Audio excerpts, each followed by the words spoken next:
Hello বাঙালি, তোমরা সবাই কেমন আছো? আশা করি অনেক ভালো আছো। তো আমি আজকে দুপুরের থালি নিয়ে হাজির হলাম। তো সঙ্গে ছিল গরম গরম ভাত, আর তার সঙ্গে ছিল ডাঁটার ঝোল, একটা লেবু, এক চিমটে লেবু, আর একটা পেঁয়াজের হাফ পেঁয়াজ, আর এটা তেলের আমের আচার। খুব সুন্দর একটা সুস্বাদু। তো এই তেলের আচারটা যদি দেখতে চান তাহলে অবশ্যই আমাকে কমেন্ট করবেন। আর তার সঙ্গে ছিল কষা গরুর মাংস, জমে যাবে।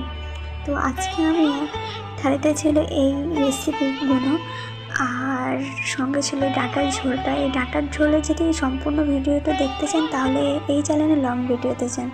তো আমি কেমনভাবে একটু খাওয়াটা দেখিয়ে দিলাম আপনাদেরকে। সঙ্গে নিচ্ছে একটু গরুর মাংস, তো তার সঙ্গে একটু আমের আচার নিলাম।